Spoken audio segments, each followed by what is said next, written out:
गुरु की साजी निवाजी प्यारे साथ संगत जी, प्यार और सत्कार से कहना धन निरंकार जी। सतगुरु माता जी का शुक्राना करते हुए दासी आप जी के चरणों में ये विचार रख रही है। आप जी ये विचार प्रवान करना।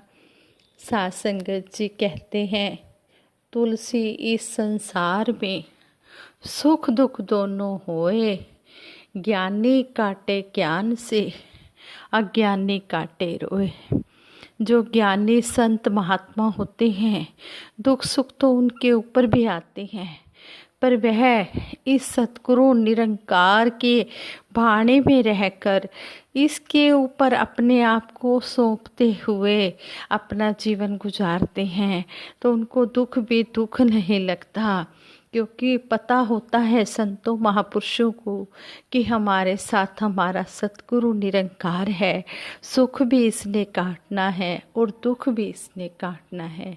लेकिन जो अज्ञानी होते हैं, जो असंत होते हैं, वह जब दुख आता है तो रोने लग जाते हैं, और जब सुख आता है तो खुशी में फूलने लग जाते हैं। कहते हैं कि सुख और दुख को एक समान मानना चाहिए। मानव मन सदा प्रकृति में भटकता रहता है, कभी भी चैन से नहीं बैठता।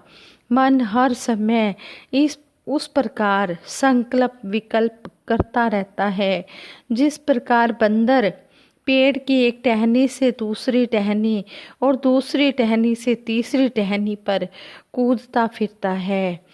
कहते हैं कि मानव का दुखी या सुखी होना भी उसकी मन की स्थिति पर ही डिपेंड करता है। दुख और सुख जीवन के दो पहलू हैं। कोई भी मानव ऐसा नहीं है जो जीवन भर दुखी रहा हो या जिसने कभी कोई दुख ना देखा हो। जिस प्रकार दिन के बाद रात आती है और रात के बाद दिन आता है, उसी प्रकार दुख के बाद सुख और सुख के बाद दुख अवश्य आता है।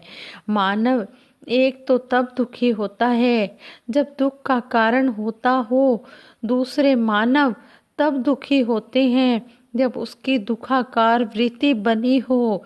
उदाहरण स्वरूप एक बालक भागते भागते ठोकर खाकर गिर जाता है। गिरने के कारण उसे चोट लगती है। चोट के दर्द से दुखी होकर बालक रोने लगता है। इस रोने में उसका दर्द छिपा हुआ है, जो चोट से दर्द के कारण हुआ है। वहाँ बालक के दुखी होने का कारण उसकी चोट है। यदि बालक की माँ बच्चे के गिरते ही बोल उठती है, ये क्या किया, चींटी को मार दिया, इस पर बच्चा अपने दुख को भूलकर जमीन पर चींटी को देखने लगता है। तो इस प्रकार बालक रोता नहीं, उसका ध्यान चींटी की तरफ चला जाता है कि मैंने ऐसा काम किया है। इसी प्रकार देखने को मिलता है कि धार्मिक प्रवृत्ति वाले दुख का कारण होते हुए भी दुखी नहीं होते। जब भी ऐसे लोगों से मिलकर जब उनकी कुशलता पूछी जाती है, तो ये संत महात्मा यही कहते हैं कि प्रभु की अपार कृपा है। तन पर फटे हुए कपड़े पहने हुए हैं, पाँव में जूता नहीं है, परंतु कह रहे हैं कि प्रभु की अपार कृपा है। इसका कारण यह है कि उनके लिए दुख कारण होते हुए भी उनका दुख का कारण नहीं बनता, क्योंकि वो इस निरंकार सतगुरु के भाने में रहते हैं। इसके जो भी यह दे देता है उसमें शुक्र गुजार करते हैं। यही कहते हैं कि सच्चे पातशाह भावे सुख दे भावे दुख दे, मन ना भाना सीखिए, जिस रंग रखे उस रंग रहना, प्रेम निभाना सीखिए। सच्चे पातशाह, जिस रंग में भी आप रखो हमने उसी रंग में ही खुश रहना है। ये है असली भक्ति, ये है असली ज्ञान की समझ। जिन्होंने ज्ञान को समझ लिया, ज्ञान पर चलने लगे, उनके लिए सुख दुख दोनों एक समान होते हैं। इसी तरह कहते हैं कि दूसरी ओर एक सेठ है जिसके पास सभी तरह के सुख सुविधाएं हैं, परंतु फिर भी रोता ही रहता है। फिर भी यही कह रहा है, मेरा बिजनेस मंदा है, मेरे बिजनेस में लाभ नहीं है, मुझे लॉस हो रहा है। ऐसे मानव के लिए दुख का कारण नहीं, परंतु दुखाकार वृत्ति बनी हुई है। अक्सर मानव अपने दुख के लिए अपने आप को दोष देने की अपेक्षा दूसरों को जिम्मेदार ठहराता है। स्टूडेंट एग्जाम में बहुत अच्छे मार्क्स नहीं ला पाया, इसके लिए वह टीचर को जिम्मेदार ठहराता है कि उसने सही ढंग से नहीं पढ़ाया। यह नहीं कहता कि उस स्टूडेंट ने स्वयं ही परिश्रम नहीं किया, स्टडी नहीं की। एक्सीडेंट में किसी की अगर डेथ हो गई तो उसका दोष ईश्वर को दे देते हैं। यह नहीं कहते कि हम जो वाहन स्वयं इतनी तेज गति से चला रहे थे, हमारी गलती है, हमारे दोष के कारण हुआ है। मानव दूसरों को ही दोषी ठहराता है। जैसे कहा भी गया है, काहू ना को सुख दुख कर दाता, निज कृत कर्म भोग सब भ्राता। ऐसी प्रवृत्ति के मानव प्रेम की अपेक्षा ईर्ष्या और नफरत करते हैं। वे दूसरों को सुखी देखकर सुखी नहीं होते, वे सदा अशांत रहते हैं। उनमें मानव मात्र के भले की भावना होती ही नहीं है। वे ना ही मानवता से प्यार करते हैं, ना ही ईश्वर से प्यार करते हैं। उनमें सदा दुर्भावना ही भरी रहती है। उनके मन की यह दुर्भावना समय के साथ साथ कटु वचन और दुष्कर्मों का रूप धारण कर लेती है, जो मानव के दुख का कारण बनती है। इसलिए यदि दुख का कारण हो भी तो दुखाकार वृत्ति नहीं बननी चाहिए। मानव जीवन का लक्ष्य दुखों से बचना ही नहीं है। दुख सुख का सीधा रिलेशन मानव के मन से है। ज्ञान इंद्रियां मन की आज्ञा के अनुसार ही काम करती हैं, परंतु कर्म का बीजारोपण मन में ही होता है। जीवन का सर्वोत्तम लक्ष्य तो सच्चिदानंद ईश्वर की प्राप्ति है। ऐसी शक्ति के साथ मन का नाता जोड़ना है जो आनंद का स्रोत है, जो क्षणभंगुर सुख ना देकर शाश्वत आनंद प्रदान करता है।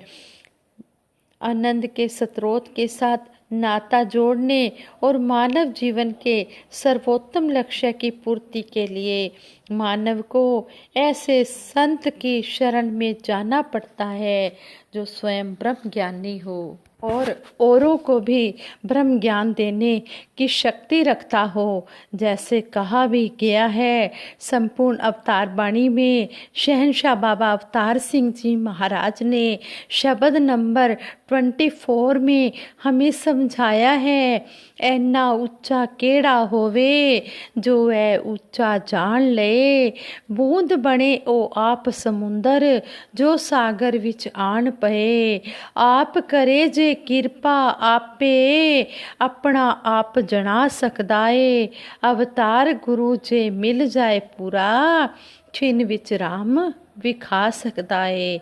आनंद का स्रोत ईश्वर सर्वव्यापक सर्वशक्तिमान एवं सर्वज्ञ है।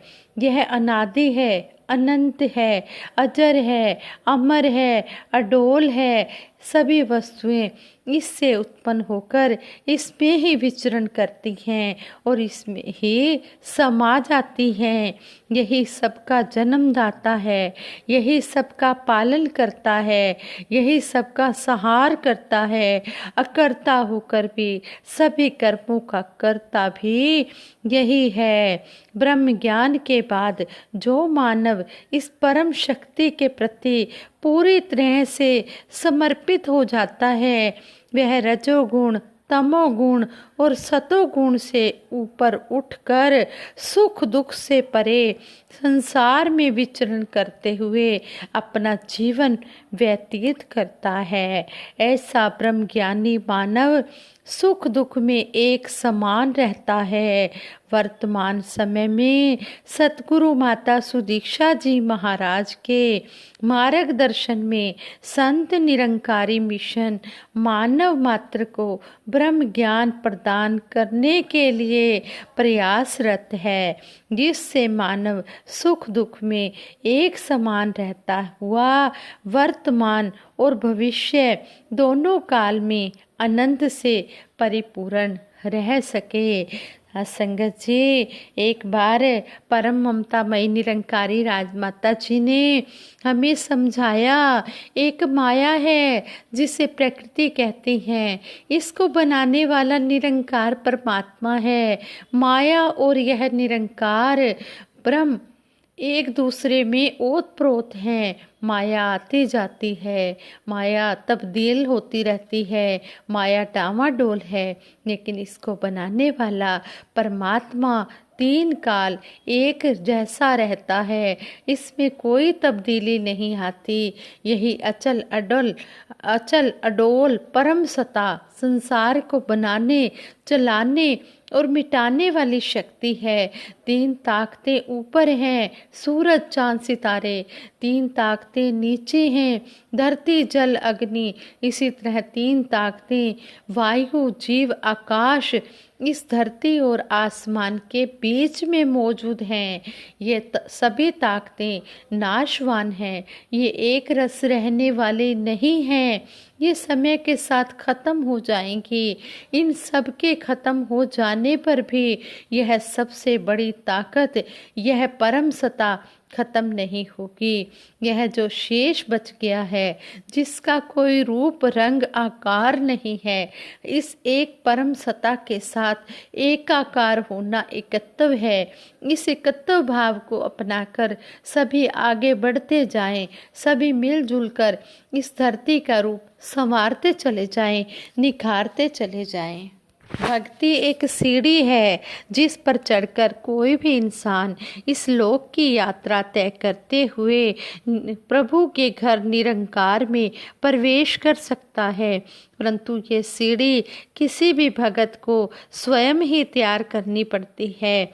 सीढ़ी में इस्तेमाल होने वाली सारी सामग्री अपने आप ही इकट्ठी करनी पड़ती है। फिर स्वयं ही सावधानी और चेतनता के साथ एक एक कदम पर चढ़ते हुए यात्रा को सफलतापूर्वक संपन्न करना होता है। समय के सतगुरु माता सुदीक्षा जी महाराज आज विश्व के हर एक इंसान को लोक और परलोक की यात्रा को सफलतापूर्वक संपन्न करने के रहस्य को बहुत ही सहज और सरल तरीके से समझा रहे हैं। अनेक गुरसिक इस सहज भक्ति को पाकर मानव जीवन के लक्ष्य को प्राप्त करने में सफल हो रहे हैं। सतगुरु के आशय अनुसार सीढ़ी को तैयार करने में लोहे और सरिये के स्थान पर ब्रह्म ज्ञान और दृढ़ विश्वास के मजबूत जाल का आधार बनाना पड़ता है। फिर सीमेंट, बालू और कंक्रीट के स्थान पर दया, करुणा, विशालता को इकट्ठा करके प्यार का पानी डालकर मिलवर्तन के भाव से मिलाकर एकत्व का मसाला तैयार करना है। निर्माण करते समय सहज और संतोष के साथ नम्रता रूपी एक एक पायदान बनाते चले जाना है। चढ़ते समय यदि कहीं पांव लड़खड़ाए तो संभलने हेतु सीढ़ी के दोनों ओर सहारे के लिए तू ही निरंकार के सिमरन की रेलिंग लगानी पड़ती है। गुरसिख जब सीढ़ी पर चढ़ता है तो उसे झुककर चढ़ना पड़ता है, क्योंकि सतगुरु माता जी के कहे अनुसार जब कोई भी व्यक्ति झुककर चढ़ रहा है तो निश्चित ही ऊंचाई की ओर जा रहा है। अकड़कर तो ऊंचाई प्राप्त हो ही नहीं सकती, अकड़कर तो नीचे आया ही नीचे ही आया जा सकता है। कहते हैं कि जो झुकता वही है जिसमें जान होती है। कहते हैं कि जो अकड़ता है वो मुर्दे की पहचान होती है।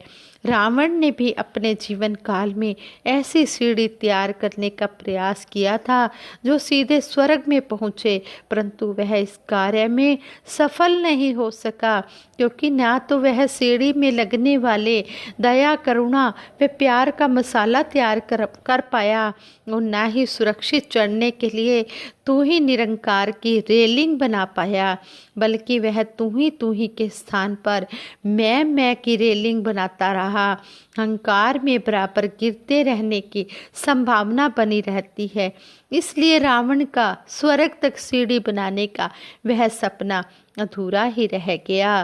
कहते हैं संपूर्ण अवतार बानी में शहनशाह जी ने समझाया है, पानी ज्यों ज्यों नीवा चले त्यों त्यों सागर जांदा है, कहे अवतार निमरता दे नल बंदा रब नू पांदा है। अगर इस परम पिता परमात्मा को पाना है तो सतगुरु के चरणों में आकर श्रद्धा भाव से अपने शीश को झुकाना है, मन से झुकना है, तभी ये बात बनने वाली है। आज सतगुरु माता सुदीक्षा जी महाराज सारे ही संसार के लिए इस धरती पर अवतरित हुए हैं और सभी को ये ब्रह्म ज्ञान की दात दे रहे हैं। चाहे कोई छोटा है, बड़ा है, ऊंचा है, नीचा है, अमीर है, गरीब है, सतगुरु की नज़र में सभी हैं बराबर। सतगुरु सबको एक जैसा ब्रह्म ज्ञान देकर सबका लोक सुखी और परलोक सुहेला कर रहा है। आओ संतों महापुरुषों, हम इस समय का पूर्ण लाभ उठाएं और सतगुरु के चरणों में जुड़कर सेवा सिमरन सत्संग करते चले जाएं।